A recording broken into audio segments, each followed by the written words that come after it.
And I can hear it. Okay. Should I share the link? It was Jordan who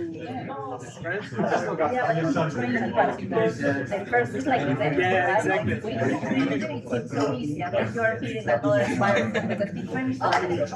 I don't have any cover.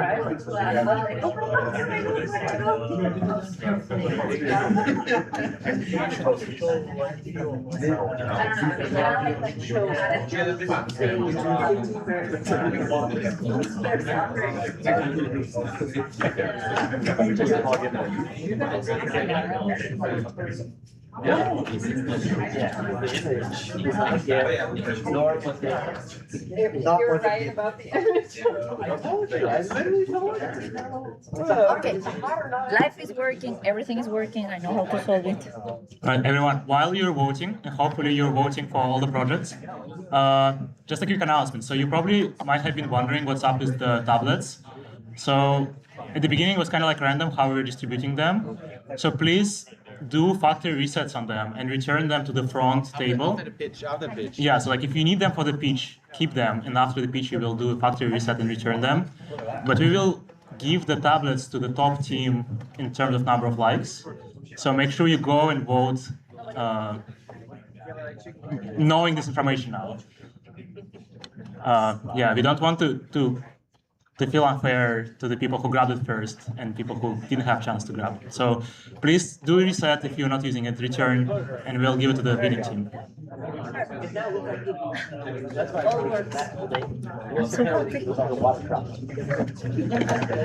Okay, so what is the Google Meet link? I send it to your WhatsApp. Or WhatsApp?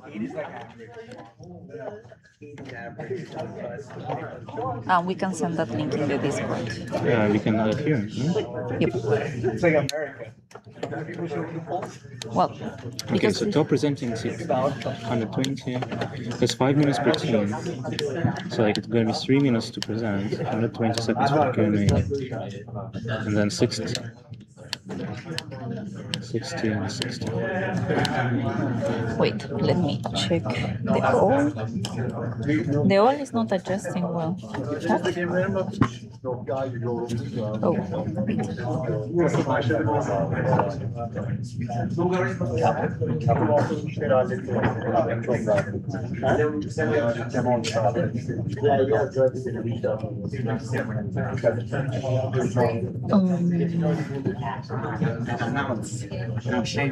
Two people leaked the key. One no name of Peru, no coding experience, and Nikolai. Nicola?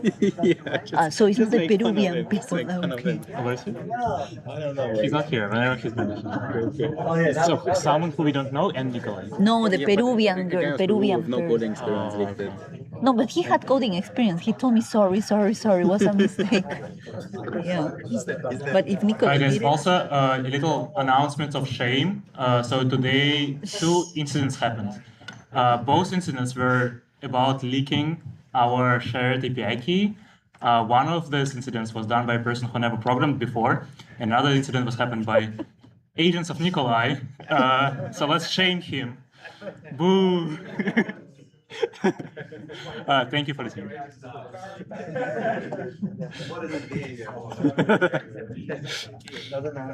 so mean. Still gonna happen. It doesn't adjust.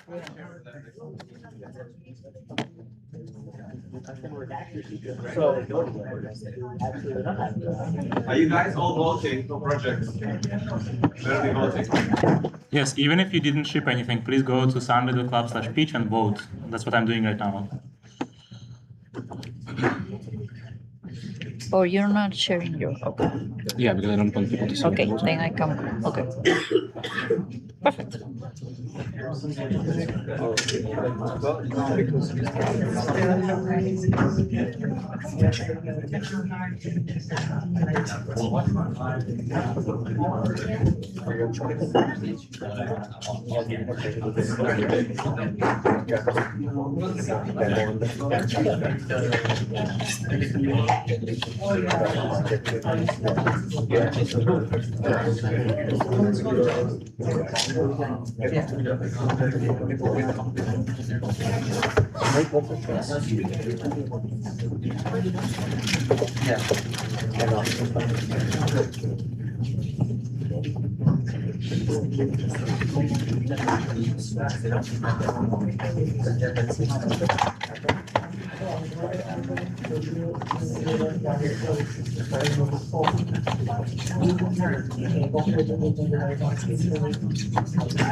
Right here.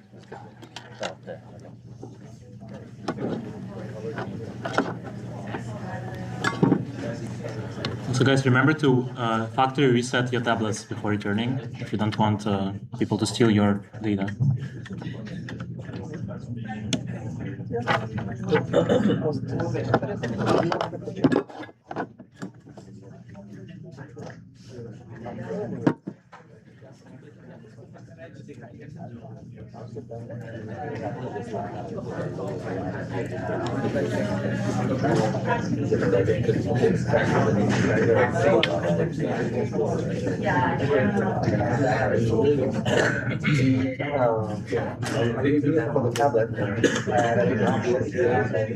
Where somehow if a drag and drop would happen,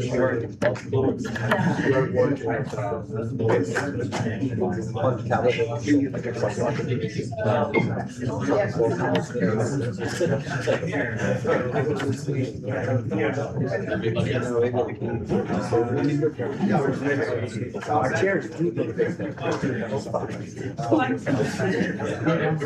I had to reset everything because the scale was not.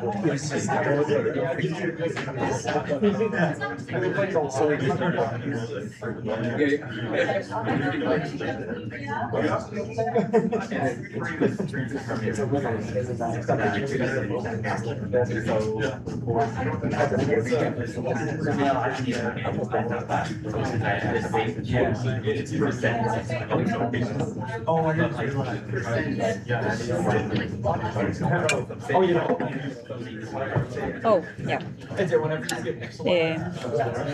Okay, now you can connect. So you have to press something in there, or what? So, If we have prices, I was a little bit restricted of the time. What this does it already, right? Yeah, there's a pitch time, Yeah, so it's just not similar. but I think it's just like based on voting, right? It's not based on pitching. Yeah. Or actually, maybe we should make it so that like whoever stays at the top after the presentations. So that after the presentations, we see who stays on top, and that's the winner. yeah, connect.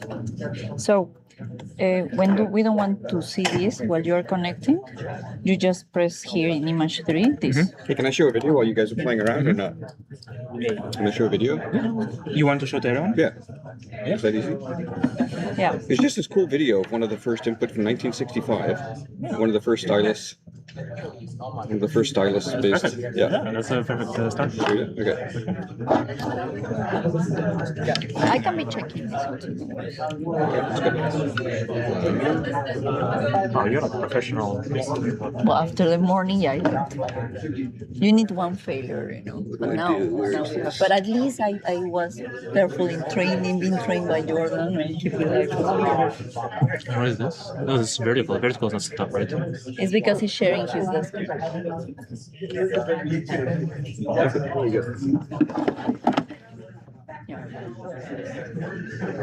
hey, yo, ho! While we're waiting, this is so. In case you think this is a new idea, this is a 1960s video. I think around 1965, demo of one of the first pen-based computing interfaces. So let's have a look.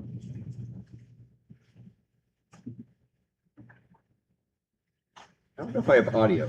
Oh, crap. How did that? Oh, what happened? Oh, there we go. Do we have audio? We might have to use the mic for that. Oh. I don't think so. Okay, we don't have audio. Here we go. Anyways, you get the idea of what's going on.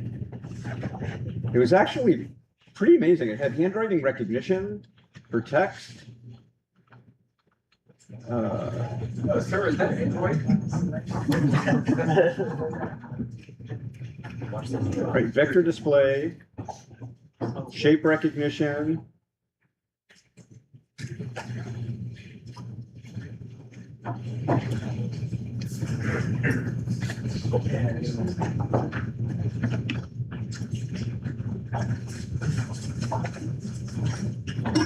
This was probably done here too, by the way.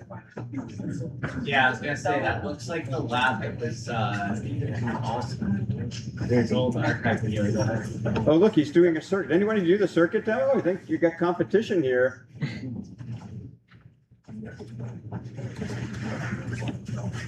Anyways, this is on YouTube. If you just search early pen-based input, he does flow charts, text recognition.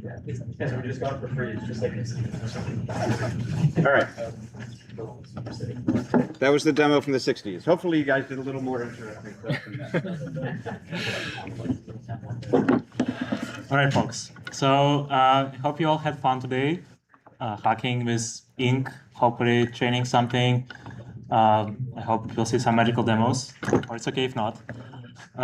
So with that, I'm closing the voting stage, so no more votes are accepted.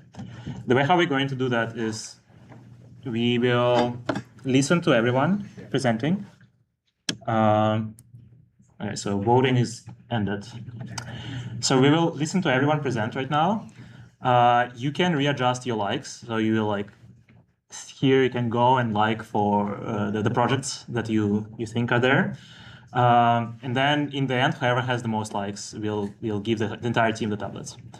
Right, so we have 6 teams in the top. The 6 teams, they will get 3 minutes to present and 2 minutes Q&A.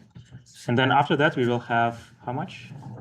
We will have 1 minute to present and 1 minute Q&A. And you can decide like whether you want to spend the entire 2 minutes just presenting or you want to get the questions. All right, so the voting is up. We have shorthanded with actually a very big big up. They're the first, so let's applaud them and invite them to present. And also like one final announcement. If you want to present from the tablet, here you have the join meeting. This is the link to Google Meets. So you can share your screen on Google Meets from the tablet if you need it for presentation.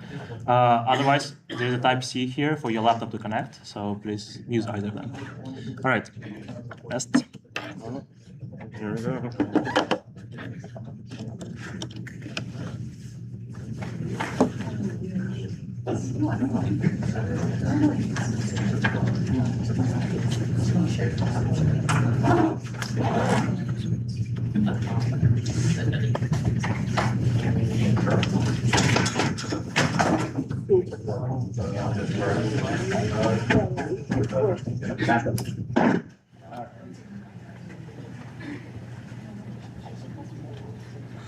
Ready?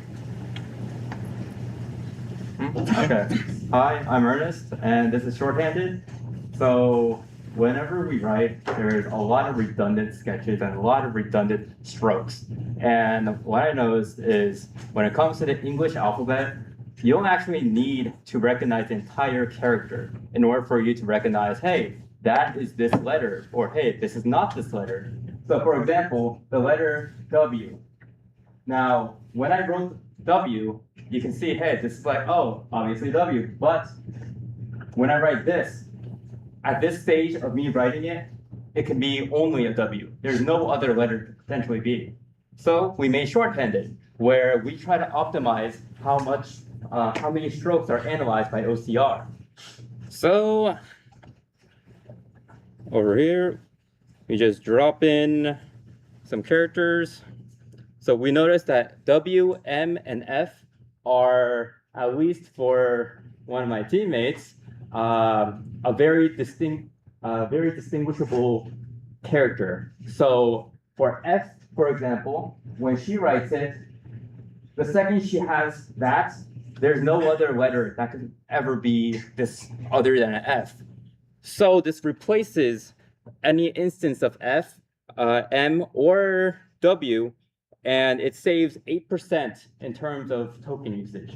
So every time this is used, the OCR, it's like 8% more efficient for at least these letters. So yeah, thank you.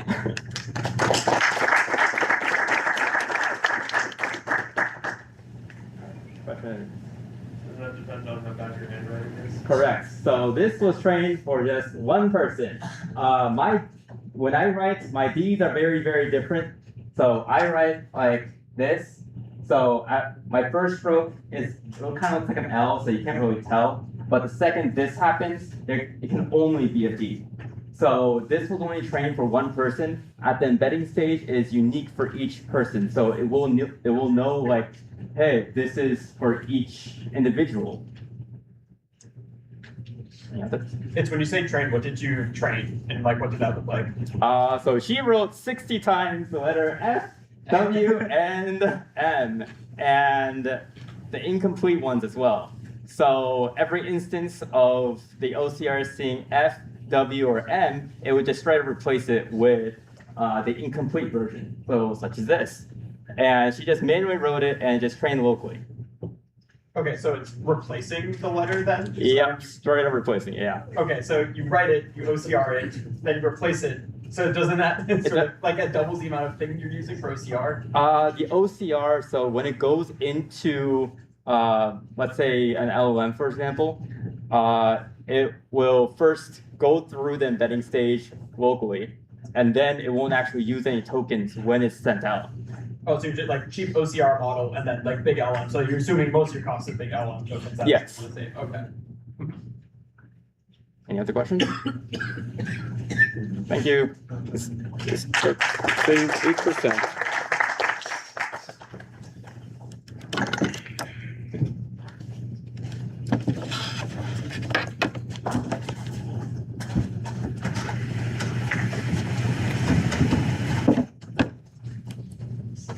Okay, for some reason our website logged me out. Probably too many of us. So I don't see who's next. Who's next? I believe it's you. Ah. Wait. With which project though? Train strokes on images. Oh, okay. Okay, this one. Cool. All right, then to make it fair, I'll put 5 minutes for myself too. All right, so Serge, where's Serge? Serge is also supporting. You want to present too? Are you gonna go? All right. So this project we were working with Serge and Sean, and this thing was kind of like a side project while that I was doing while also working with Anna on another project. But basically, what's the point here? So you know that like Ink.ai wants to work with strokes data, right? So like they want to know as you're moving your stylus around the tablet, like what is the trajectory, what's the time step for each time you're making a curve and stuff like that. There's a lot of data online that's like just images and pictures of people's handwriting, which is not the strokes, right? So ideally, we would train a model that can take these images and give us the strokes, right? In that case, we'll get a lot of data. We can train many other models, and we'll be happy, right? So how can we do that? This project is based on a paper. It's called Decoupled Style Descriptors. And our second work with Anna is also based on this. But basically, the whole point is that you take off-the-shelf handwriting generation thing. So in this case, it's just like a CCV paper. You can look at them, DCD CS Brown. So this thing, they basically train a model, given a text, they will generate the handwriting. So what did I do in the parallel to today's hack? Oh, sorry, I'm lost in the two projects. So what I did is basically created like a simple data generation pipeline. So why don't we sample a bunch of words in English? We generate handwriting in different styles. So here you can see like different variations of the handwriting. And then we'll try to augment it a little bit, right? So like we vary the ink color, maybe like the background, like all the typical augmentations you would see in people's notebooks, right?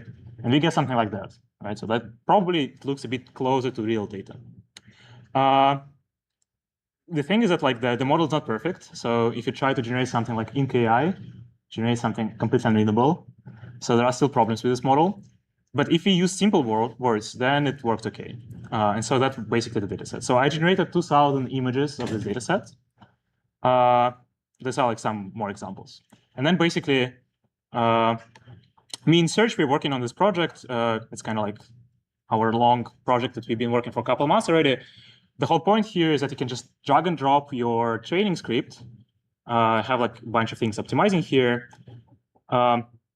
But then it basically creates this agentic loop that will go and try to find the best architecture, the best parameters, and it will always be iterating on like training the best model. And so basically I just set it up a while ago and I let it run for a while. You can see it didn't really find much. So it found like only 2 improvements since the baseline.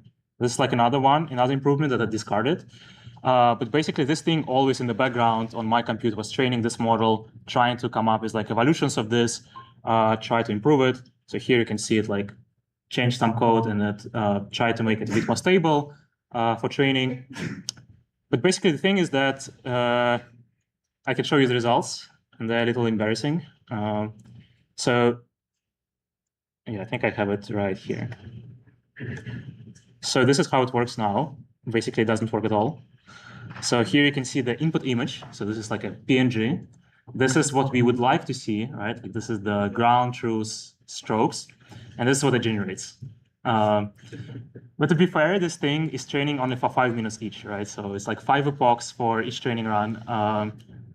Hopefully, if you run it overnight, you'll get something better. Yeah. So that's it for the project. Any questions? Yes. Why did you discard that one run, or did it discard it for you? So that's a very good question. Thank you. So let's go back.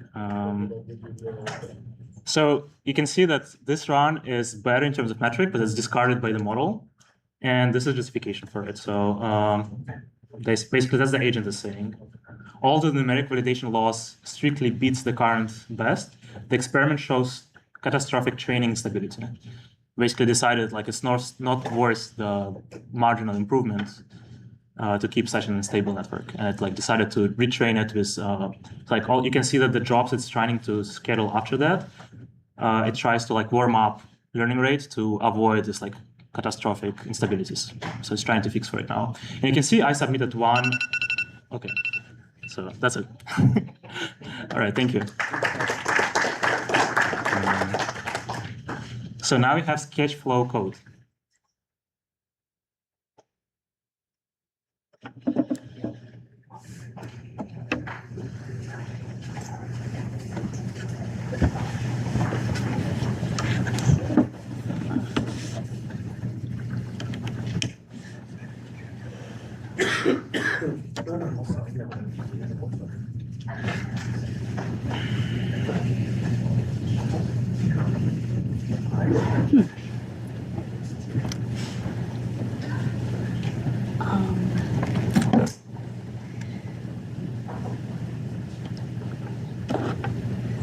I think it's extension. You have to, when you share your screen, you have an Is that your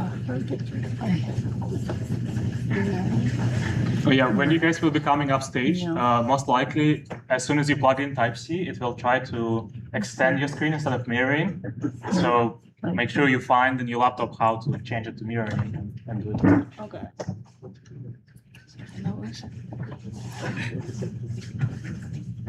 But then you can't see it. Is that the demo? Yeah. Yeah, so the point of this is basically you like so you have hand-drawn full flowcharts, but you can't really do anything with them. So it would be best if you can convert those hand-drawn flowcharts into professional diagrams, as well as also convert them into executables. So this is an interesting way for like non-technical people or people who just want to code some small thing in their notebook to just something down. Yeah, this is a. How do you stop it? Okay, so it's like we can't see that on our laptop, so it's kind of tricky. It's hard to demo when we can't see it here. It's like You can use your mouse here, or like, can we see both there and here? Like, is that possible?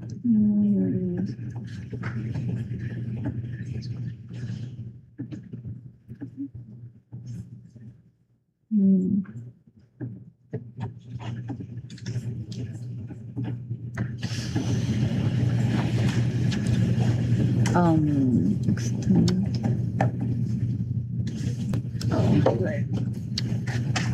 Oh, okay, thank you. Yeah.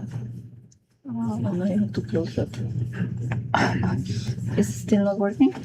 Then you have to put new. Oh my god. Yeah, try to have that too. Also, like, it is showing something different over there than here. But you can keep explaining. So like It's like a demo. It's like you have to show. Explain it. Yeah, but your computer. I don't know. We can try your laptop. I don't know. yeah, we can try my laptop.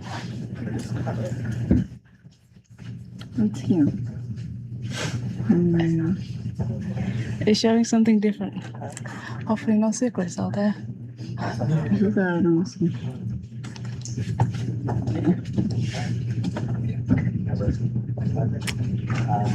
Is there mirroring?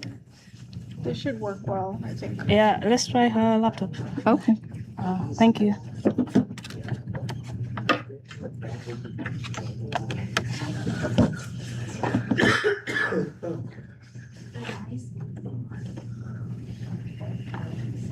Cool. Yeah, now it mirrors. Okay. Yeah.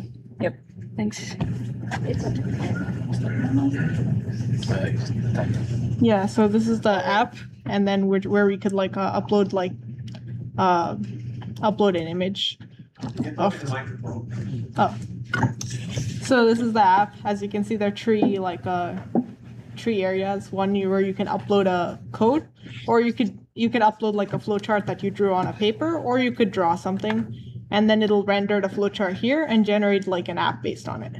So I will first demo with something we already generated. So this flowchart is like something like generating basically a trivia quiz that you can play with your friends. So like, as you can see here, it's basically like a professional diagram here, and you can generate an app based on that.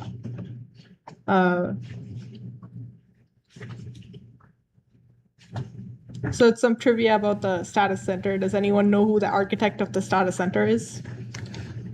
Here. Yeah. Thank you.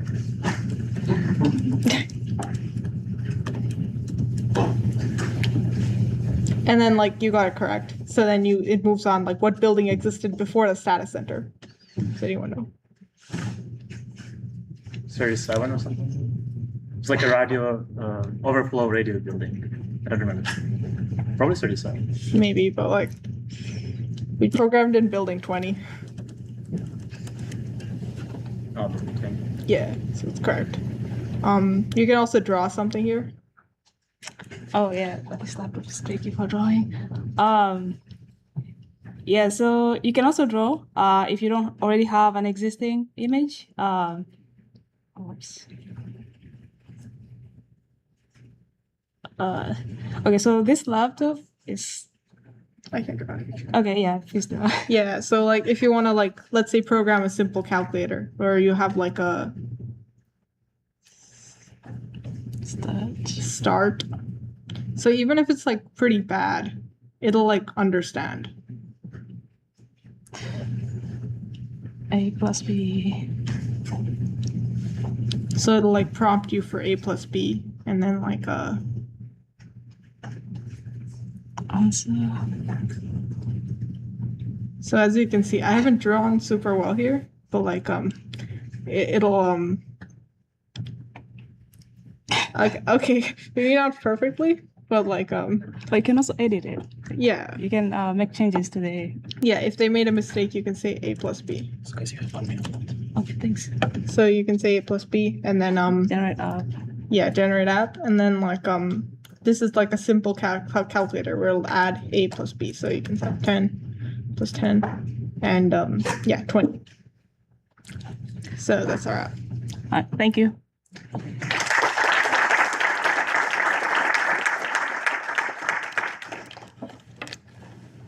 Any questions? Like, if you guys want to take questions, you still have like. Oh yeah, do you have any questions? Could you ask the feature to like export to UML or PC or something like that? Yeah, that's a good feature suggestion. So like currently it just like the app is completely in HTML. So like you should be able to run it anywhere. And also the flowchart, however you can screenshot it, but like you can't like export it right now. Yeah, but we'll add it in future. All right, thank you.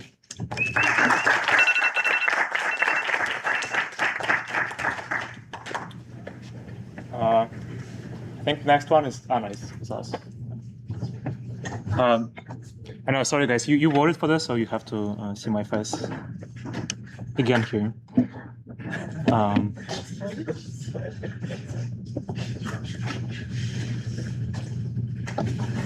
Can we vote for the speaker as well?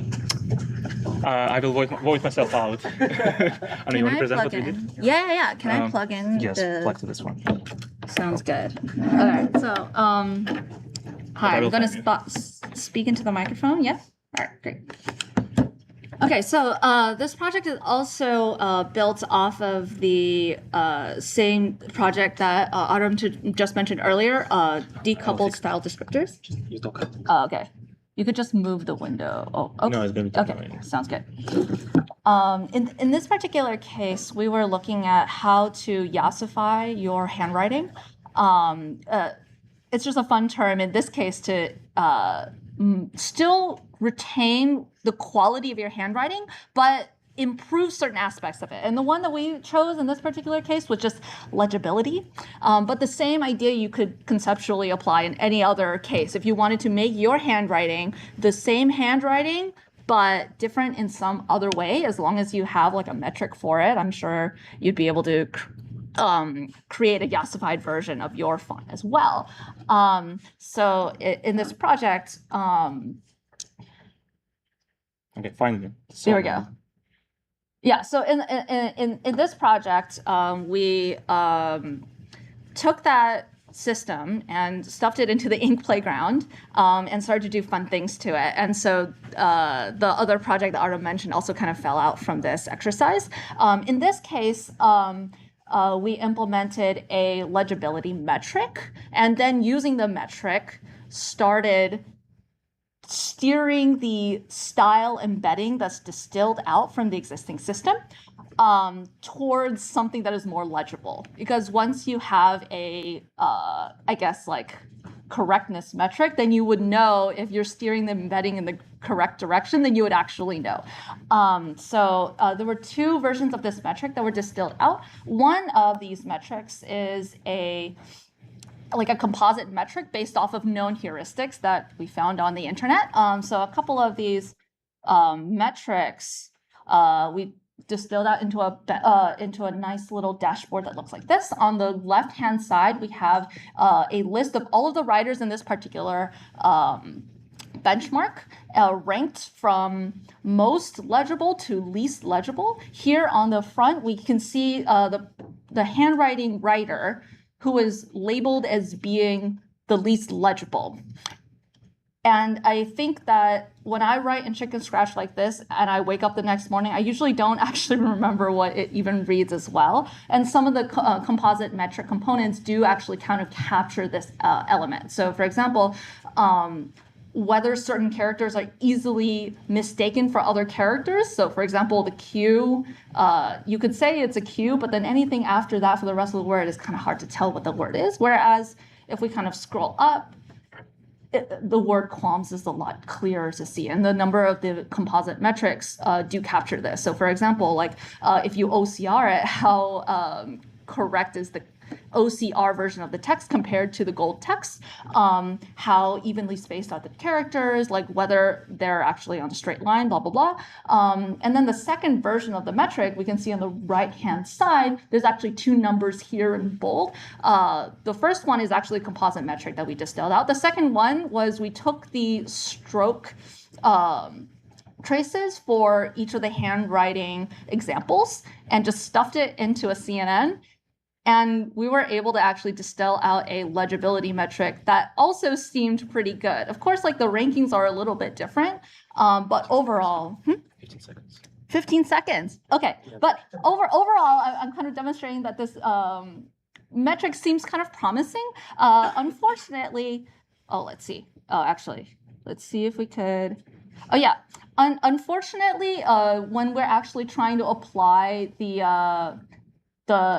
embedding traversal through the space. In this particular case, the approach that the embedding shift took was to just continue transforming it without actually shifting it, but this particular writer was actually a pretty good writer. I'll give you another example. Oh wait, hold up. Let's see if I can find another one. In a lot of the examples, the language model decided to, oh wait, hold up. In just the language model decided to cheat when we're trying to explore the embedding space by either just not modifying the text at all or just removing characters so that it looked more legible. So in the end, the yassifier itself wasn't quite there, but we do have like a strong correctness metric to kind of steer it towards that direction. So maybe we can use like the AutoLab to continue working on that. Thanks.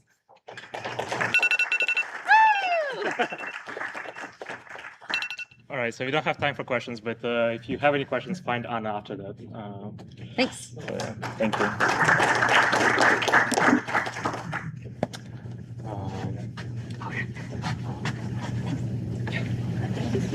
No, it's not me. It's not me.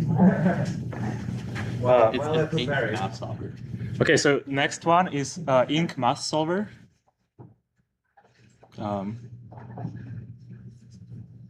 Lina D.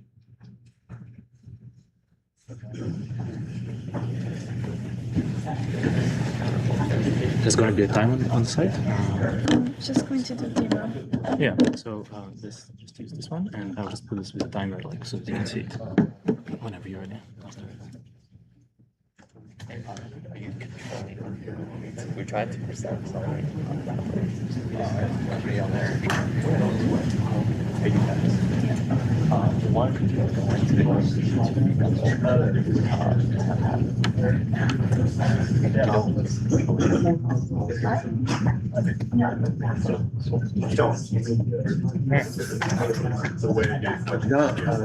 Да, они заканчивают.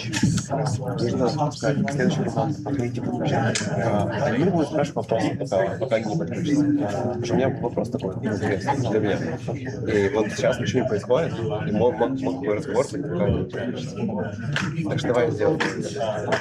So next team come now. Last word. Since it's OpenAI's golf framework, we have to apply for the OpenAI credits.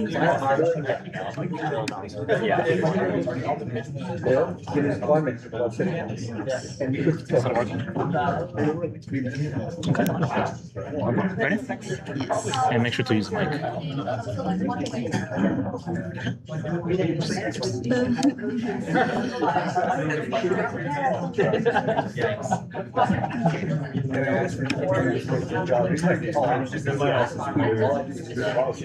Just take a second. All right, everyone. Next speech. Next speech. Hi everyone. There was a time in my life where I used to do a lot of all sorts of equations, physics, PDEs, ODEs, even linear algebra. So I thought this tool would be really cool to have. I used to do that before all the AI craziness. I think this could be very useful to a lot of students, especially here at MIT. Like the way I would do it before was I would just type it in LaTeX directly and give it to ChatGPT when there was ChatGPT. ChatGPT was just starting, and to be able to just write equations and like intelligence would be able to recognize the equation. I think is like makes life much easier. So this works better when you do this way. And then you type on the math solver, and then you can write any kind of equation. Could be just regular linear.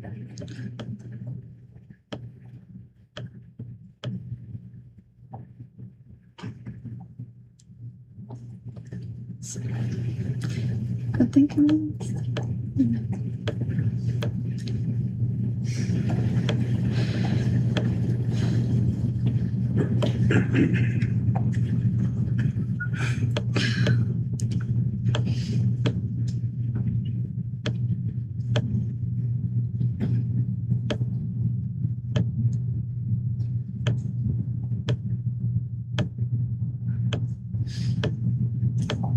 It's not easy to do this on a computer. Live demo. But it recognizes the. Okay, we can try something else. We can try.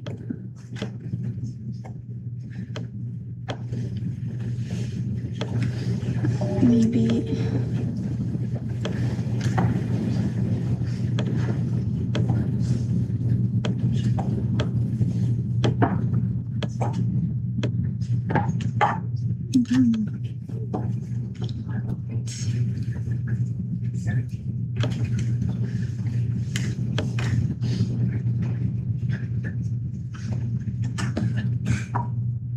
Yeah, it recognizes the equation. Want to try something else? Can you write the Schrödinger equation? The? Schrödinger equation. Yeah, sure. It also works. No, by heart. I don't. I don't. Okay. I don't know it by heart, but I think it's minus E over. You want to explain it as well as a joke? No Schrödinger. Let's try again. And why do you need to have this canvas around it? Why do you need to have the canvas around it? Which canvas? So like the square. Why do you need the square? Oh, I didn't have time to make it work better for the. You can export image like this, or you have a like LLM in the background which reads the image. No, it works even without having to do the square, but it doesn't work as well. It doesn't work as it's not as good. Okay. I haven't figured that out yet. I didn't have a lot of time.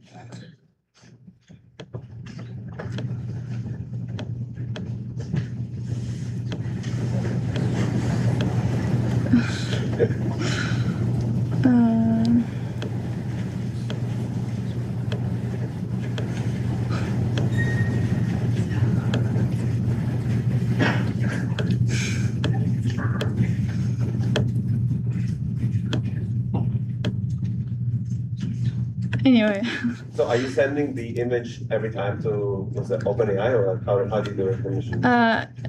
like we keep stacking up the strokes. So maybe the next team, who is Ink World, you come and set up, but you can answer the questions while they're setting up. Yeah. For a certain time period, we keep stacking up the strokes until we get a full image, and then we send it to Gemini, I think, to recognize the image, and then we send it to an LLM to like give the solution to the equation. So while you were drawing now, like how many images have you sent to say? Just the final one. Just the final one? Yeah. And how does it know when you finish? Do you have like a classification of equals or something? Or It's not very. It's just it keeps reloading. Okay.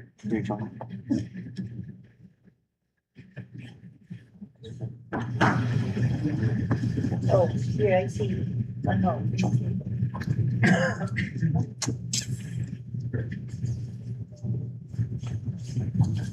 All right.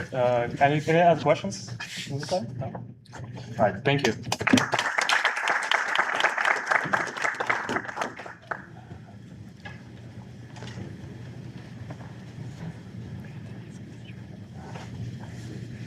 Artem, how do I join it?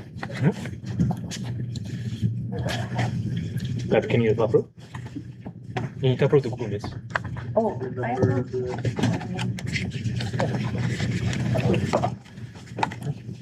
So then But share. can you connect this to your laptop? And then share the Zoom.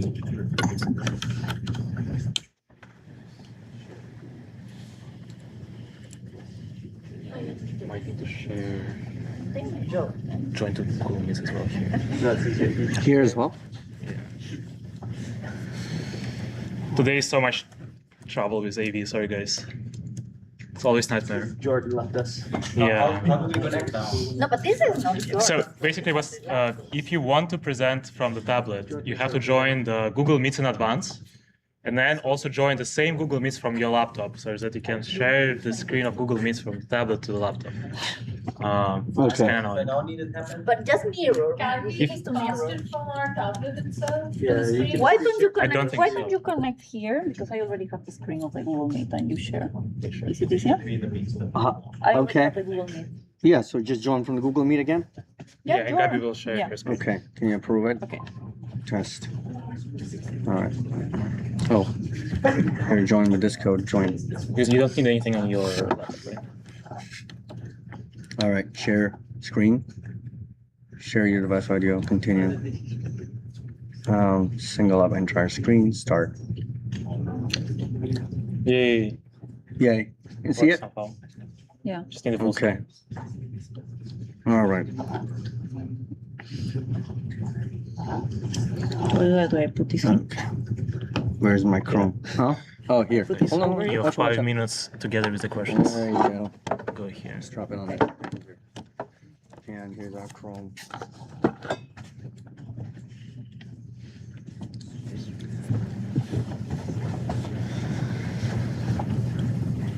Hey guys, my name is Nash. Oh, I'm Katrina. This morning, we saw Rich's demo and we were really inspired of what can we do with ink in our hands. And there was a quote that stuck to my mind: great things have small beginnings. And this is our little small beginning too. Use ink. So we started with the ink playground that Rich's CTO shared with us. And our goal was like from that, can we like start with a drawing? So can someone think of something that I can draw here? A turkey. I don't know how to draw a turkey. Table. A table. Let's do a table. So I'm gonna try my best to draw a table and see, and I'm gonna say, from sketch. Ooh. Oops. There you go. We have a little lag here. And I'm gonna ask it to use this screen, and oh, we have some delay here. Uh-oh, 1 second, guys. I turned my laptop off. It's like two demos. You want to explain the screen mirroring while it's turned back on? Yeah. Can I want to take that off? Do I want to do it? Yeah, just turn. All right, 1 second, guys.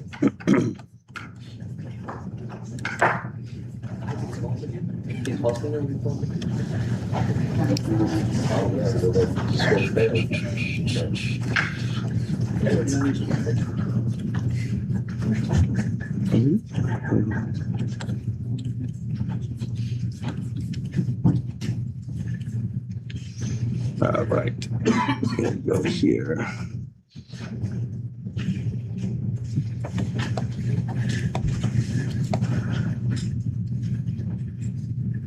JD.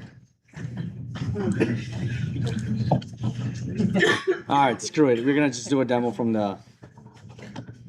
this. How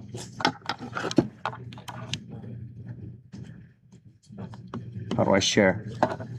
How do I share from here? Just plug in the black one. So just plug in this one, and then you'll need to change from extended to mirrored. Mirror his. Yeah, make sure it's mirrored.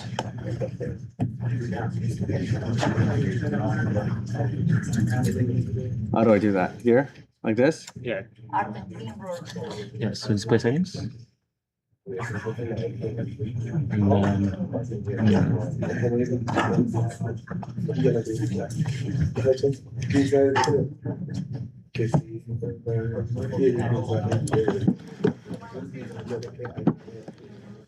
All right, this is our second attempt to do it. So this time I'm going to try and draw a table on my laptop. So let's see. And 1, 2, 3, 4. So I'm going to send this sketch over. What we do is we convert the points that are on this image, and boom, look at that. It just created a table right here. And I can just say, oh, you know what? This is good enough for me. Let me just save this as table 1. And I'm going to go to my ink world. This is an isometric world. And I can just say, hey, you know what? I want to use that asset that I just created. I want to drop it in. And, you know, look at that. This is our table. So this gives us the power to create in seconds and prototype, especially in real world, what things might look like. And our goal is, if we can bring small objects in over time, we can create really creative worlds inside, virtual worlds, which we can use to reflect our real world. That's it. That's Ink World. And you can actually try to use it on the tablet. It works, but I shut down my machine accidentally. Code will be available as open source, and you'll have to put your own API key in there. But yeah, give it a try. I did try to share a URL, but what I'm going to do is I'm going to copy this new one and then share it again with you guys. So at least you guys can try it out. That's it. Thank you. So the next project, Prompt by Pen, while Fid is coming up and setting up, any questions to Nash and Kachina? How can I set up? Google Meet's best, but I don't need tablet. Can I just plug in? You have tablet? No, I don't need. But then you might need to change from extended. So allow and now to mirrors of extended. Should be. The text into points. So they start to plot and ask Claude to do a representation of that. Let's give them some time to reply to questions, and then you guys will have 1 minute and 1 minute for questions. So 2 minutes for questions. These questions. Okay, so Claude is making the whole thing. Okay. Yeah. Yeah, they're drawing that. Yes, I have that. First pass, second pass is at the top, because I feel like if I gave it the first one, it would do a good job. And then it would have to figure out the lines. Like, for example, we just saw just scribble turn into a table. Yeah. Okay. You're good. So we are prompt by 10. Frido and Alex and 2 team members already left. Our idea is to understand, you have a notepad which understands intent. So the idea is you draw a molecule and the correct is you draw a house and can do enhance or improve the house. And because of time issues, we now have a video, but all works. I can show you later. So here is a short video where I draw the house now next. And then I just draw there, enhance the house. And then we have a model which understands intent, and then a model which creates a nice house. I hope this loads fast now. This also works for molecule and everything else. Now we add a car, and in the background it's an open router here. There's a Gemini Flash model which creates a car, and then you can create an animation. You just draw the arrow, what you want to do, and now the car drives to the house. This wasn't working so well. It's not the animation, but you see it nice. And then we had a lot of fun with the video generation. So the next one is another video generation. This is supposed to be a lion, but it becomes a woman. And we have like next one. We have Harry Potter on a stick, and then we try fly, and he doesn't fly with the spoon. It just goes away. So, but this is the fun part, the video generation. The first part and the animation works really well. So what we do in the background is we have one model which understands intent, and then one model which generates the images we use then in our drawing board. Yes. What do you mean by intent? Intent, yeah. If you want to draw a molecule, so you can draw H2O and then give me the structure, and it gives you the structure. You draw a house, you circle the house and say improve the house, and it proves the house drawing. And intent is just blog or something interpreting it? Yes, there's an image interpreter model, which is Gemini 3 Flash or 2.5 Flash, and then there's a model which generates new images. How many frames? So we look at your frame every 4 seconds. Or you mean the frames of the video? Yeah. So the video editing is actually interesting. The first model we used was Google Veo, which looks nice but takes forever and is very slow, an open orders experiment. The model which looks good but doesn't understand what you want to do is Kling, which uses like Flux image generation in a loop. And it's very cheap and very cool. I liked it, but it's both more experiments. I don't think you can use it yet. Thank you.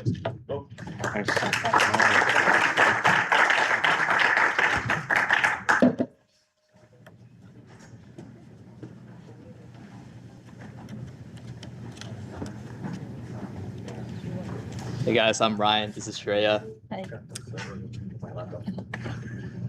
Hi. Today.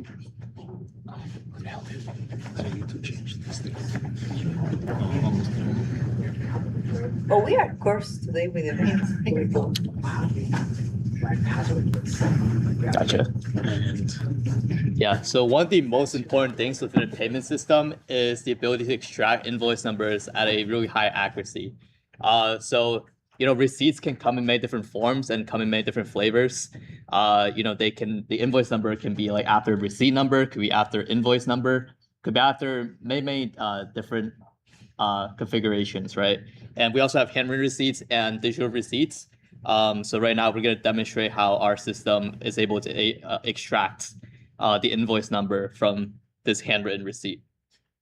So this is a live demo. How this works is like we write it on Ink.ai, and then it goes to a OCR, and then we have searches through a list of heuristics, and if there's a match, then it'll easily extract the invoice number. But if the heuristic doesn't work, then it goes to like a fine-tuned model that's like 100 million parameters, and it's able to understand like sort of like spatial analysis and language. So it's able to like extract these invoice numbers very easily. And then if that doesn't work, then it goes through like our fallback model, which is like Gemini 2.5. But here's a picture, or here's an image of like a digital receipt. And it's gonna go through our OCR right now. And I believe that it's also gonna fall back to Gemini. In our logs, you can actually see was happening. So the last one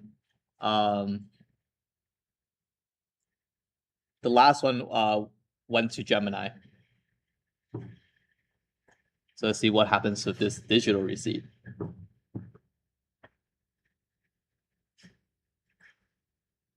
Any questions so far? Stay some time. So the up is. This takes like a couple of seconds, so. Yeah, I think this one takes about like 30 seconds or so, just because it's a huge JPEG file. So you have like backend on your laptop and the front on the tablet. How does it work? Yeah, so the front end, so there's a service, Brian, that you want to talk about? Yeah, so I mean, we're running it on a laptop, and then we have, like, the backend is kind of redirecting it to the network, which is running on our. So we have a backend service running just the OCR models, and then if that doesn't work, it goes to the fallback of the Gemini, and then the front end is running separate. Yep. That's it. Thank you.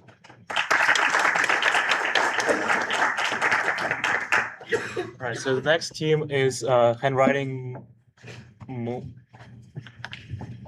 Right, you guys keep moving yourself down while I'm. Okay, so then Ink.ai hacker with Nikolai. So while Nikolai is setting up, do you guys have any questions to Ryan? Question for you. Why do we have a feature where you can move yourself up and down? So that like people can decide to present later, to polish their demo.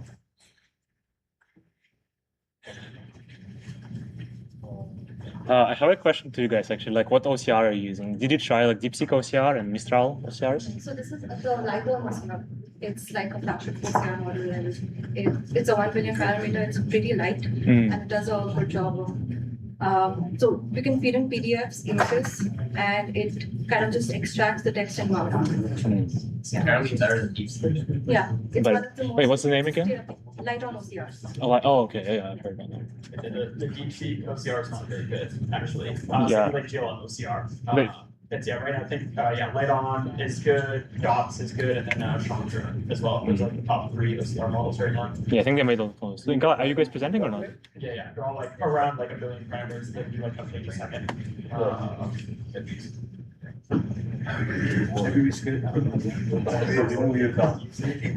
Right, so everyone keeps moving themselves down, including Nikolai. As agents. All right, so we have hacker. Also Nikolai. Oh my god. This is not Nikolai. This is his agent. Okay, Mad Ink. Mad Ink, you guys. Okay, please welcome. I think the team that is gonna go next should be here. Yeah, and maybe handwriting mood analyzer. You guys start coming up already. Yeah. So if you, who is handwriting mood analyzer? Please come up to prepare.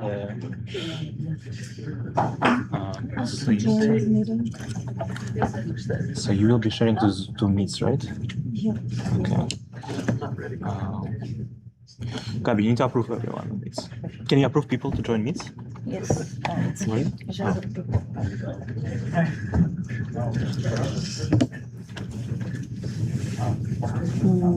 Yep. Yep.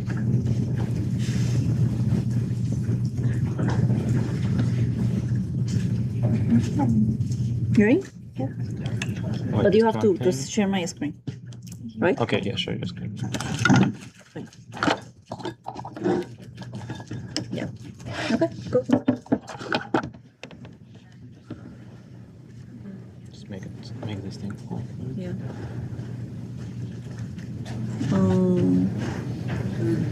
Really How need do we this thing? make it full? Really need this as well? Yeah. Oh, so you need both the presentation and this. No, I need Just only the for notes. Okay. I'm presenting. Do you know how to make this full? No. Just the start. It's okay. Yeah, it doesn't. Is it visible? Yeah, I think she can just start. All right. So you guys, among all of this, you have to focus on this. Well, maybe if you can like rotate it.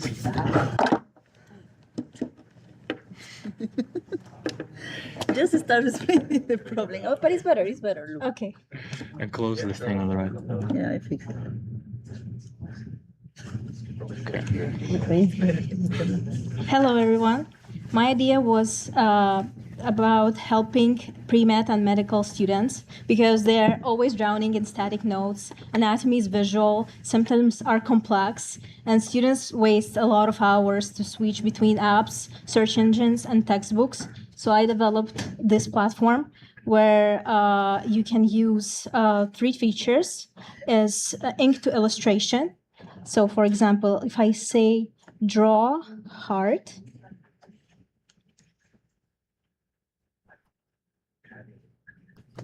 it will generate the image of heart.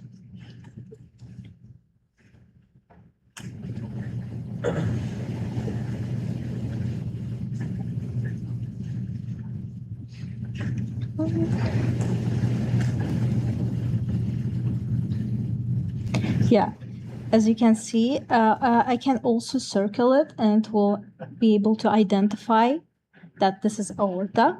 Also, there's another feature like explain, let's say asthma. And it will turn on its mode of medical tutor and will be able to explain all the definition of asthma, and also gives them mnemonics for exams for better memorization. And you can use diagnosis of, let's say again, asthma. And we'll be able to give the symptoms of asthma,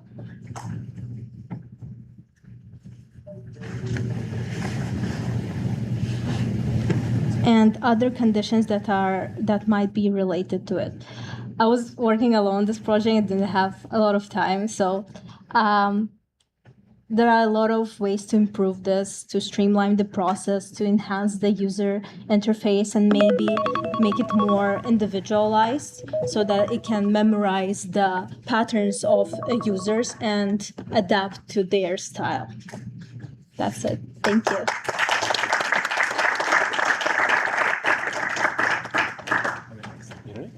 Yep. It's both, right? While Nikolai is setting up 2 hackers, do you have any questions about this previous project? What model did you use for? I used 3 models. I used Gemini 2.0, I used Flux for anatomy stuff, and QWEN for medical tutor. Oh, wow. I've never heard about it. It's all available on Hugging Face. When will you get your first classmates to use your application? Oh, that's a good question. I don't know. Let's see. All right. Let's thank speaker again.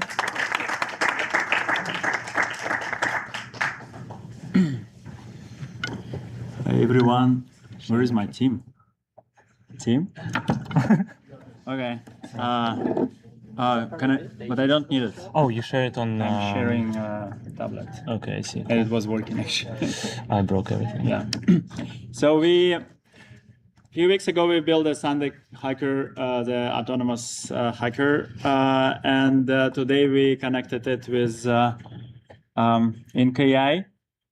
So basically, at Ink.ai you can draw whatever you want to create on Sundai and share it with Sundai Hacker, and it will build it for you. This is example I drew, and actually, like, it's possible to share it. It is possible to share it. I hope so, or not. Anyway, yeah, it is. And it will start building it. We can try to draw something else, and it will start building. What do you want to build? Table. Table. This one. Frida, what? Gas station. Table. Gas pump simulator. Yes. Gas pump simulator. Coming out of the world Sunday. Red line. No gas station, sorry. Table and chair. It's okay. 3090. Wait. I need to remove this one. So what is happening? You're sending images to your claw? Yeah. And is the claw, like how does it understand the context of just one word? It just understands. Smart. Wait. Not sure why it's. Okay. It will start building. I will send it to general in Discord, but I want to show you what it built from this one. So it was an app with a news and gradient, and it built two apps, and one app was actually this one, headlines and hues, where you can, so it's news and gradient. It can fetch AI news, like it's not AI news, it's Middle East news, and generate a gradient based on Middle East. So it kind of like worked, and it created. Well, what does it go with? Why do you need the gradient? I don't know. Why do you need a table and gas station? So it's, it was a prompt. So it created a Sundai project, hues and headlines and hues. It created this, deployed this demo to GCP. It has a GitHub repo for it. So basically the hack is you draw your intention, like the hack you want to build. It can be wireframes, it can be like ideas written down in a text and so on. And it builds it. So as you see, it started building our tables and gas station. It called a pick my stop recommender. I don't know. So it will keep building for maybe 10 more minutes. I will share it later in Discord. Thank you.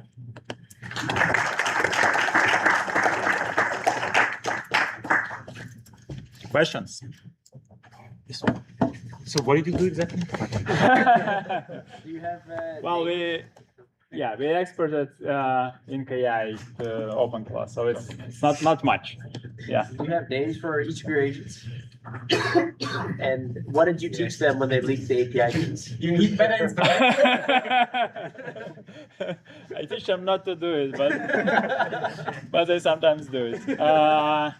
It's only one agent, but it's not smart sometimes. Thanks. All right, thank you, Nikolai. All right, so clearly you have 2 minutes. Okay, so hi everyone. My name is Quietly. My hack was basically everyone was doing a hack that involved like doing sketch to something. So I wanted to essentially like go from, if you have a CAD or a really like professional drawing that's really nice and polished, and you want to see what it would look like if you essentially drew it out as your own chicken scratch sketch. So this, for example, starts with a really nice drawing of a gear, and then if you wanted to know what it would look like if you like drew this out as some chicken scratch sketch, you can upload it, and then it essentially like prepares a list of strokes and then draws out a chicken scratch sketch of that. And then the last part, I made it also work with CAD files, so you can, for example, select various CAD objects like here. This is a teapot, and you could rotate and zoom it around when this was working. But then you can sketch this view. And the other thing I did was like hook it up and ask the question, is this chicken scratch sketch even any good? So then when it draws a chicken scratch sketch, it then calls the AI model to render an image of that. So in that case, the gear was pretty good. So it actually like gave you a picture of a gear. So yeah, that's pretty much the hack, is like take a CAD drawing or like an SVG that's already looking really good. And this could, for example, help people with learning how to draw or how to sketch, because it like actually shows you the strokes and you could follow along with it or not. All right, that's it.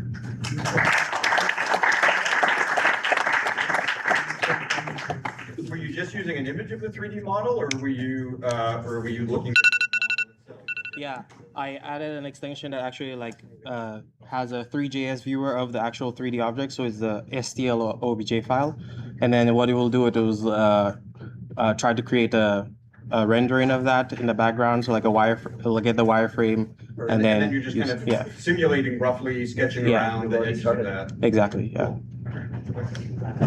I'm just curious, if you happen to test this with faces? Like a CAD image of a face, or?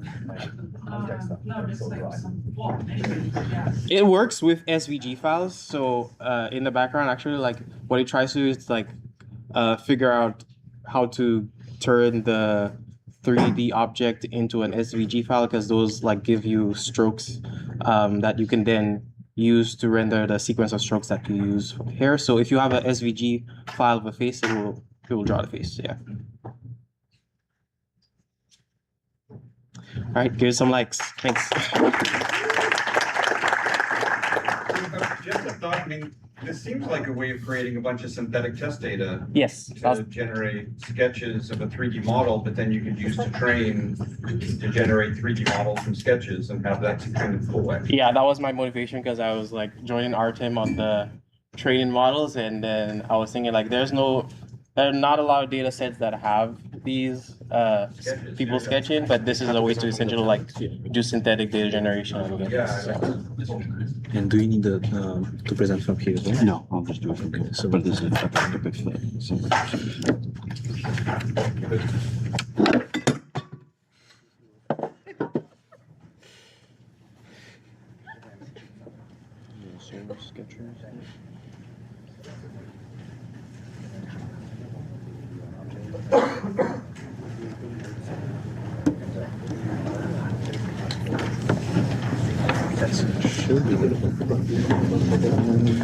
I guess please go and reevaluate your likes based on the pictures. I think Quality deserves many more likes for his project, so please go and like his project now. Or whatever you think is good. Not the point. Like bots. Huh? You should have already a like bots. I actually have. That's why I presented twice. What's going on? Just guys, don't move much.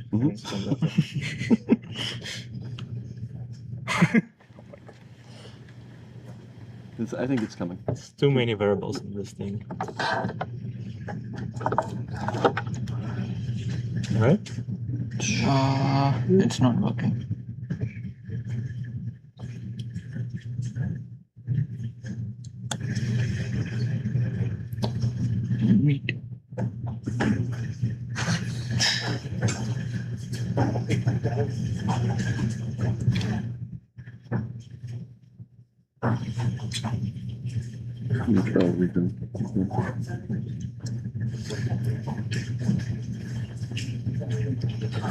Just interesting, like.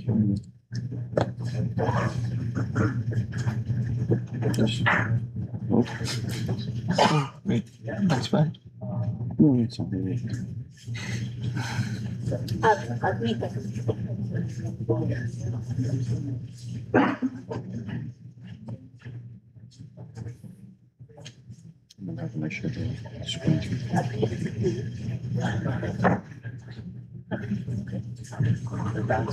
I try to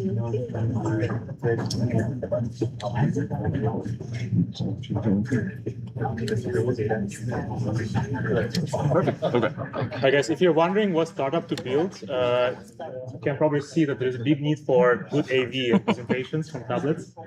So please consider. Hi, everyone. I'm Dimitri. I'm Jay. And we are the Solar Sketchers. What we wanted to do is build a tool to make it very easy for somebody to just sketch out what a solar panel array might look like on their roof, on their land, just something that's quick and dirty. The tools that are available are really complex and they give you a headache. So we wanted to build something that in 5 easy steps you can actually evaluate what you could do like on your rooftop. So I'm going to just walk you through very quickly a very basic example. First step, upload an image. So this is a rooftop in not too far. The second thing you do is you have to calibrate this to understand, you have to calibrate it to understand what the distance, like an actual distance. And in this case, if you use Google Maps, you can just use in the bottom right-hand side, they have the an actual distance. And all you have to do is with your stylus, you just trace that. Then you input what that distance is. In this case, it's 20 feet. Then you just trace the area on the roof that you want to install the panels. Whoop.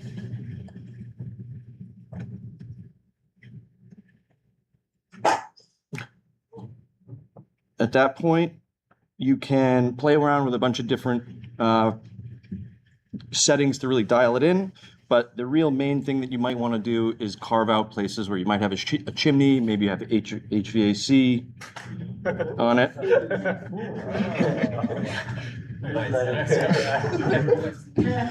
So there you go. You can just kind of carve out the pieces where you know the panels wouldn't necessarily fit. And with that, you're done. You'll know exactly at the bottom here.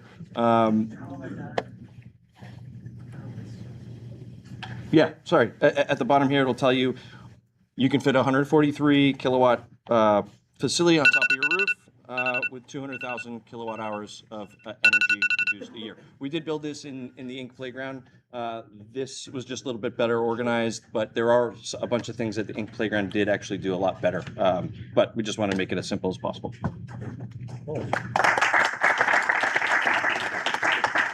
Right, so Ink Recall, please come prepare, and maybe any questions to the previous team, to Solar Sketchers? Are you going to use the project you already working on? Honestly, So just the laptop, right? So then this, and then you might need to change from mirroring to from extension to mirroring.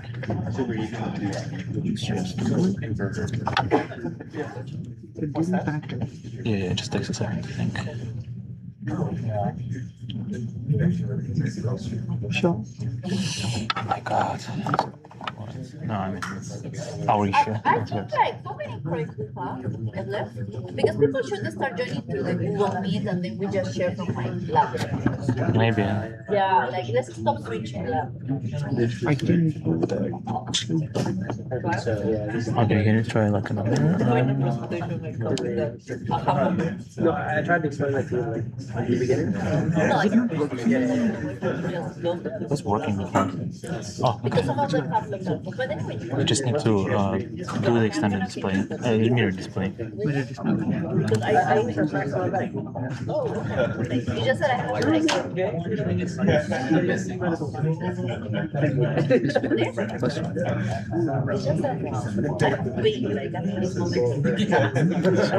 Playing, put it to mirror. Nice. So now it works. First question: how close are you to being a millionaire right now? I think, it might be like Mike. So coming to the wallpaper thing, I'm sure I will be a millionaire by 2028 for sure. If not by 2027, I'm not sure how, but I will be. So coming to the Ink Recall. So thank you everyone. I know it's very late right now, but can I get just hand raisers, like how many of people think that like if we write some notes, like the notes should ask some sort of questions so that we can retain what we have actually written. So yeah, that's the problem statement, and that's what we are trying to solve in Ink Recall. So as we have very less time, I will go fast. So Ink Recall doesn't do anything, it just write once and remember forever.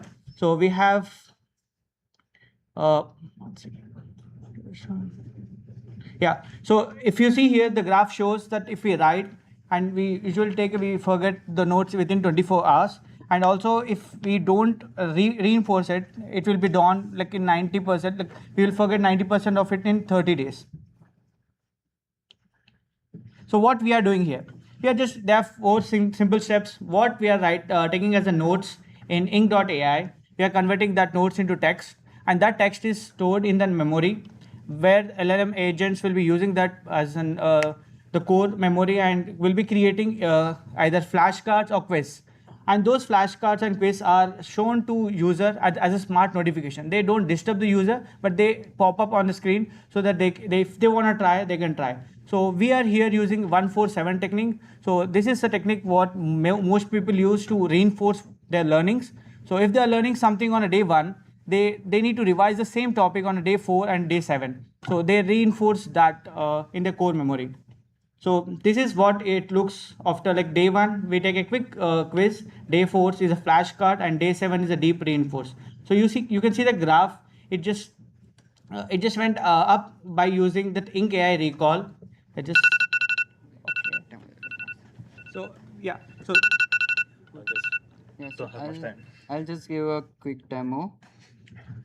So when you go to the app, you'll see a pop-up of and it will present a questionnaire of the notes that you've taken previously, and you can answer them, and you can also look at the note that you took. And so this is the questionnaire, and we are also preparing some flashcards on the of all the notes that you took. So these are also quick for revision. Cool. Thank you. I know we are running out of time, but any questions? So handwriting. Thank you, everyone. It's been a great day. Thank you so much. Yeah, cool. Thank you. What do I need to do? Wonderful. So you're presenting from the thing. Okay, so join the Google Meets. I'm on here. I'm on Google Meets. Yeah. And you're sharing? I'm not sharing yet. So you need to share to Google Meets. Do you need this thing as well? Well, I mean, necessarily need it. Do you want me to just present from here? Yeah. And then we will swap you if you need to present from screen. Oh my god. Where's the presentation?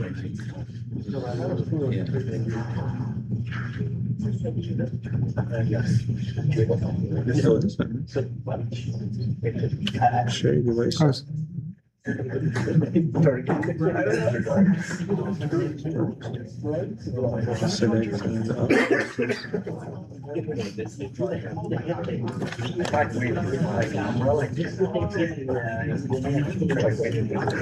sidebar will go away? All right. It will not. What's that? It will not go away. Okay. We not know how to. Okay, so this is your time here. Okay. Hi, everyone. Presenting a handwriting assessment tool that will analyze your mood as you write. The idea here is that based on several studies, I referenced some of those heuristics as well in this hack. But the idea is you can sort of assess a person's mood, state of mind based on the pressure, the speed, the kind of strokes, the gap between the strokes. So, for example, I mean, when this app, I don't know what happened there. It's fine, just Okay. I can record the baseline of a person's state of mind, and you can also sort of revisit that baseline if you are not happy to calibrate what your normal regulated state of mind is. And there's just an open assessment here. It's a menu on the side. If I use the app and say,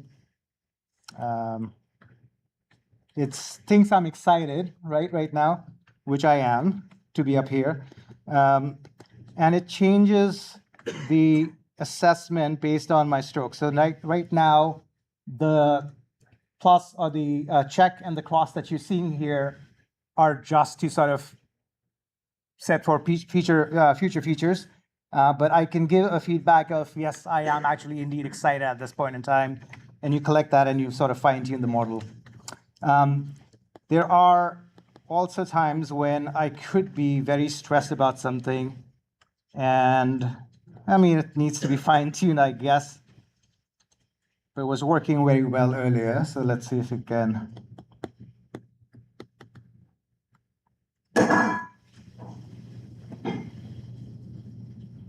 So it can now detect, that my strokes have changed, the speed has changed, the amount of pressure that I'm applying. There's a lot more to it. Questions? So are you going to bring this to mindful makers? It seems like you can do mindfulness meditation This and is- really see what your emotion is and how it changes over time. Yes, this is where my worlds are colliding. I'm definitely going to bring it to mindful makers Very for cool. sure. Yeah. All right, so drumming next. Oh, that's pretty exciting. Are you guys going to present from the tablet? Yes, we have. We And- really need sound to work for this, if possible. I think you can share with the sound. Yeah, I'm gonna but share sound. If not, let's try it's a to. USB-C. Where do I plug in? USB-C. You don't plug in. It's already there. We're just gonna share Oh, my bad, share my the bad, my screen, bad. right? Okay, got it. I understand now. I think you're already sharing the screen. We're just sharing the audio. I hope it's gonna work. Oh, should you? If not, we'll use this one. So just plug it into the other one. Oops. Okay. I was hoping it would. Sorry. It's just visible. All right. Okay, ready? Yeah. Oh, I thought you were speaking. Yeah, I'm gonna speak. Is that okay? Yeah. Oh, okay. Then Yeah, should just be- use this. It's fine. It's fine. You can draw on here. So just use this. Guys. Hi everyone. All right. Okay. 3 more. I don't think it's. We all go home. This audio needs to be on. The audio doesn't work. Oh, it doesn't. Oh, got it. You just Okay. play it from here. No, I need to reshare from because I'm sharing audio to the. Sorry, the audio's not working. Can you guys like? You could hold the microphone to the speaker. Yeah. Can you? No, It's not it's coming out of not the playing speaker. because it's Because sharing to the screen to Google meeting. Meet, So I'm and trying the Google not Meet to. isn't Oh sound. shit. Can you guys do it from the laptop? It's not. Oh, it's I not on could, laptop. but it's not going to be as More of a effective. stylus thing. Can you beatbox? I can just I could just We can not just- share the screen. I don't know. Okay. How about you do two demos? One with sharing the screen. One is with audio. How we share this Love it. our That's, video? that's great. Let's Yeah. do that. Excellent. Can we share Okay. the screen and then we'll? Yeah. Okay. Cool. Can everybody in the back hear me? Yes. Cool, awesome. So we're drumming. What we created is a interactive, drawable MIDI controller that we can utilize in order to produce different types of beats. So for instance, right here we have a kick drum. This is a standard like 4 on the floor pattern that we might utilize when we're producing music. We want to try and add different instruments. We have all kinds of different options. We have close hats. We have snare drums. What we can do is we can try out different velocities. So based on the length of the stroke that we have, we can change the intensity of the sound that we're creating with this. At the very bottom, once we're done adding different sounds, we can also include different automations. So if I wanted to automate all of the volume that we have, at the very bottom we can add a section for that. Would you mind demoing our Volume. our automation at the bottom? Oh yeah, sure. So I'll just draw this. Yeah, sweet. Yeah, and so maybe the first half we want it to be loud, or maybe at the very end we want it to be the build up to a drop, so we can automate the volume and different effects that we have. Then when we're finally done, we can take this demo and export it as MIDI to use in Ableton, in FL Studio. In You can go GarageBand. directly from Notebook to your production software. You just need to write download. Yeah, And then I can it's right here. top tempo. Yeah, this works. Can you just make the whole automation at the bottom low? Oh yeah, sure. Yeah, just draw a line at the bottom. Oh. Yeah, so now everything is Oh, that's softer. even better. And then can you make a step function where maybe like the first half is low, or yeah. Yeah, and so then the audio follows this like drawing that we've made. Yeah. And you can apply that ideally to different effects.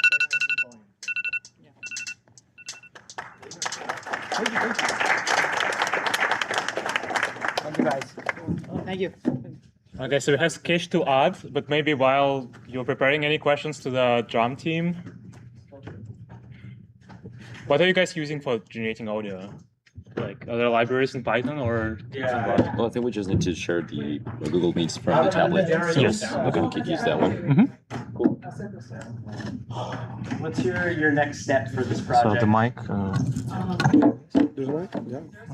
It's gonna be a time. Like you could draw like a knob to I think I'm requesting access to the Google Meets. add more instrument, more freehand guitar. Adding one guest. For like to make your own stuff or Yeah. So you don't have to necessarily open like a specific screen. app. Just in the flow state, gonna just listen what it could sound like. So just scribble it down, take a listen. Okay, this sounds. And then you can export it. And then you can export and work on it in more detail. All right, boy, I'm ready. I'm ready too.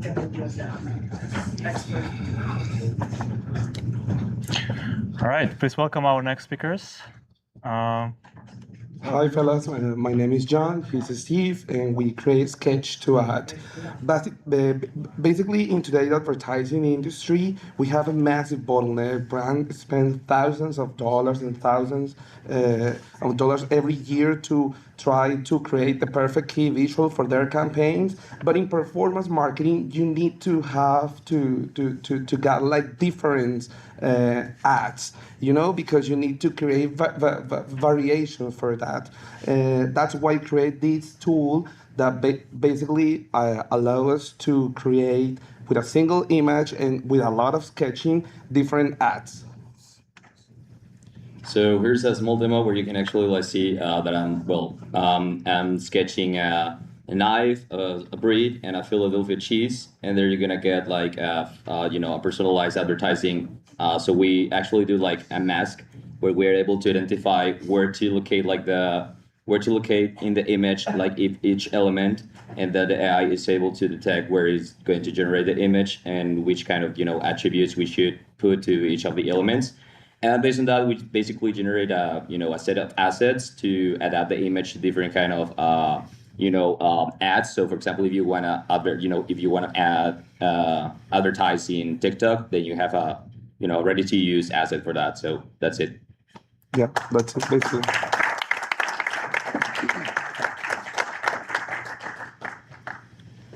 We actually still have half a minute for questions. Any questions, Ben? Yeah, super cool. Are you going to use this? Yeah, of course. I would like to. Yeah, definitely. Actually, we were thinking that after you are able to generate like the ads, you should be able to also sketch, for example, as the whole campaign. So even from the sketch, you can like buy marketing, right? You can launch all your ads to social media, and you can simply publish and define some budget and do it. Very cool. Yeah, totally.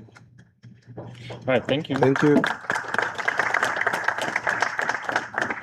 Up next, we have Calvin Claw CTA. Welcome, Justin. It's okay, we have 2 minutes. And two more teams.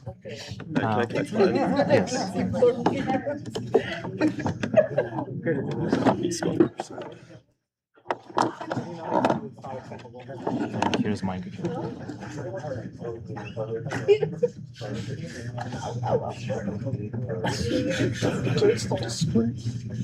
Oh, wonderful. On the mic? Yep. So you will time yourself? Yep. So it's going to be 2 minutes. Hey everyone. Today we're going to be playing Capture the Flag. Give that QR code, scan that QR code if you have Telegram, and try to find flag.txt. Go. What? That's my this is a hack. Okay. Oh, yeah, This is I'm scared. actual hacking. This is a hack. You're hacking. We're doing red team hacking. Start. So what do we do? Scan the QR code and try to get flag.txt from Kelvin. Oh, you have to have Telegram. Okay. Yeah, you have to have Telegram. Flag.txt. Yeah, it's a capture the flag game where you're trying to find the hidden secret in this environment. It's a type of cybersecurity, offensive type of cybersecurity game. I see a lot of people are reading welcome.txt. You guys found seems you guys found a clue. It's ignoring me. So we're gonna try to do prompt injection. What's the? Oh, we'll find out. Up to you. I think you can try it yourself, and this is just 20 seconds. Whatever else. Whoever scanning this is gonna go.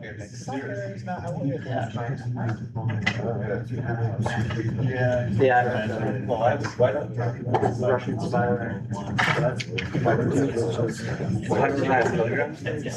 Why would I? See a lot of attempts here. All right, and that's time. So this was all to demonstrate role-based access control in a claw.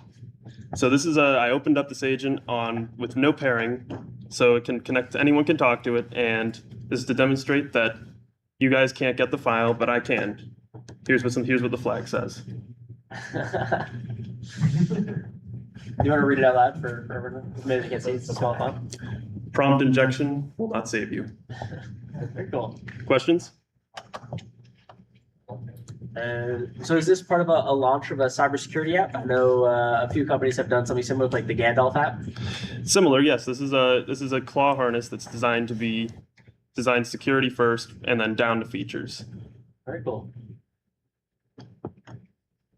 Could you talk a little bit about how you deal with prompt injection and methodology? Well, we attack this problem using deterministic features. It's a hard restriction on what files are allowed to be accessed by the tools and passing the user's tier directly to tools and deciding which tool is allowed to access what. So a whitelist, and what's the second half of it?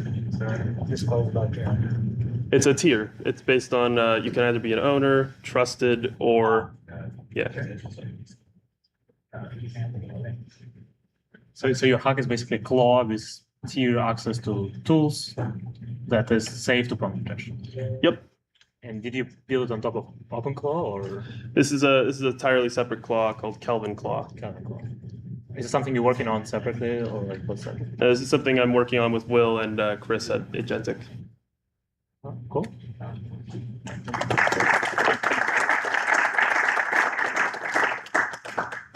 Is Kelvin Claw a person? Can if you want it to be. Can you show it your screen?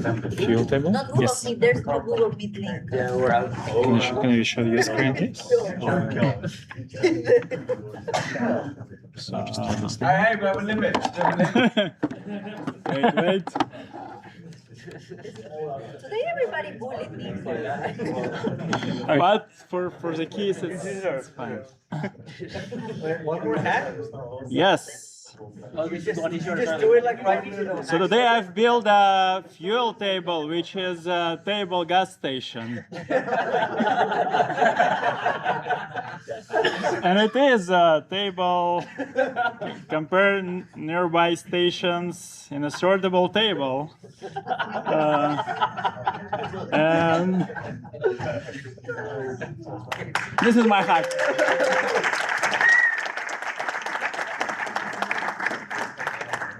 How many times was the API key exposed to the internet?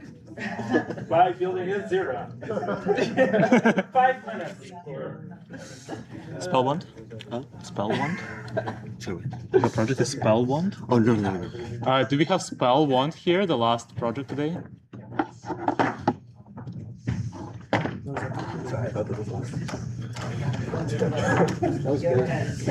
You have to be very. So I have a video on the tablet. Don't you have a laptop? Can you present it from laptop? Yeah. I don't have a charge for my laptop. Did you use your battery? It's almost done. Thank you.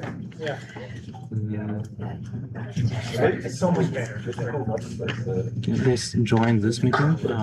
So you have to enter these letters to join it. K, Q, H. Okay. Damn. Okay. Sorry. I think it worked. I don't know, it's doing something itself.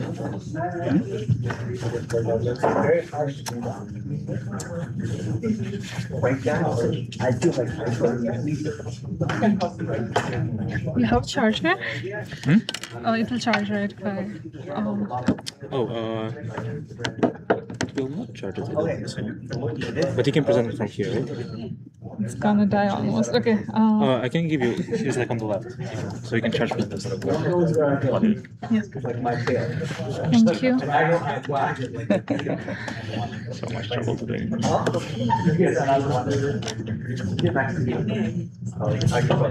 Wait, but you don't have to join here. Just join from the tablet.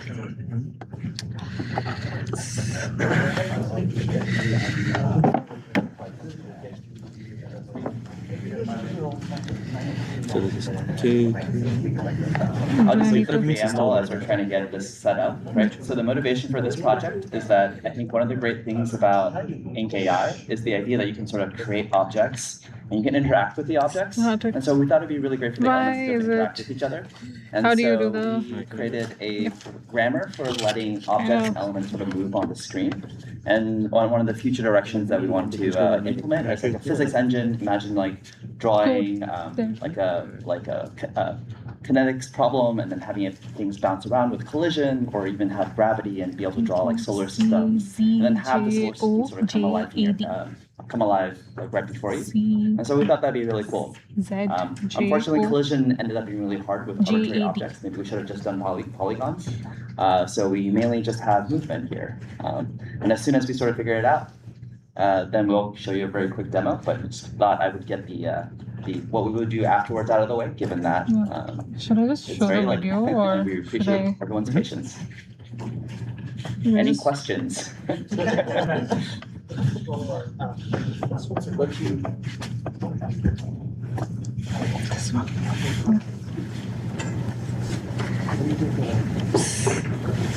Oh, and also another idea was to later have like intents written in natural language and maybe even have the images sort of evolve. So imagine drawing a bird and then having a flap, but that's not what we implement at all. Should I talk through it? I don't really see it presenting yet.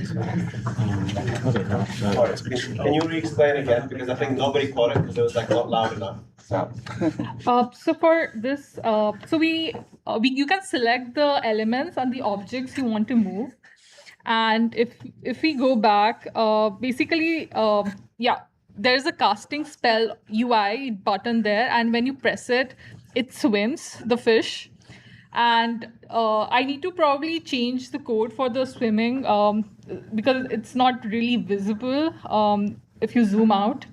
And here you can type in, or you can even write through the stylus what command you want the movement to be. So here you can see we said move right. So the object that we have selected is moving right. Also, we have another UI feature, like if you use the arrow and draw the arrow near the object, it will recognize the direction. So this object, it was able to recognize the arrow direction and it's moving in the direction of the arrow. So it will be cool if you're drawing some items and you want to kind of visualize and make them move around. And one of the examples I thought could be useful is like if you have a solar system and you need to have these trajectories for the planets to move around. You can use this feature that is following the path. If you press that UI, then it will follow the path that you have created. So yeah.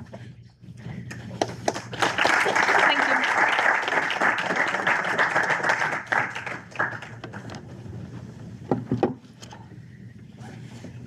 Can I get multiple objects to move at the same time? Yeah, you can do it. But the motion ends after doing it once. So we were thinking to do a play and replay button feature, but it just does it once. And again, there's a reset, so it goes back after the movements. Any other questions? Yeah, it was a really good experience. And yeah, thank you.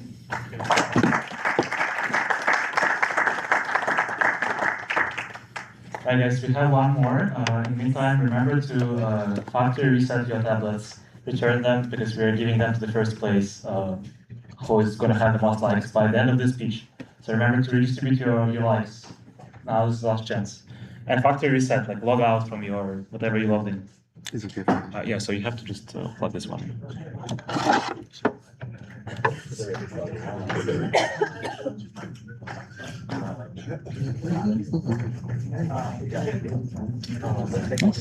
No, fantastic. All right, I literally started working on this at like 7:30. Long story, doesn't matter. So the idea is, I have a grandma. She's 93. She had 2 back surgeries, and she's dealing with pain. So the idea is to basically have AI let me know when something relevant came out. Here we have an ability to add a condition, and then we can look at notifications. Notifications are on a cron job, they get sent. So these are the notifications that were found. So Jornavex, which I actually randomly found out through a conference, super, super relevant. So I can confirm that this helps. And yeah, I got a notification in my email as well. That's it.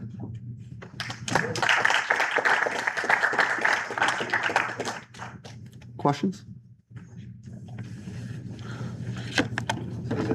How is it sending you email? Is it integrated with some service? Resend. So yeah, like this, literally 7:30 p.m.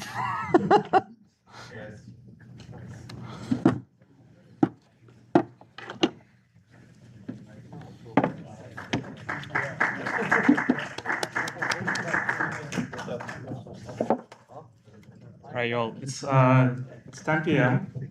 Almost exactly.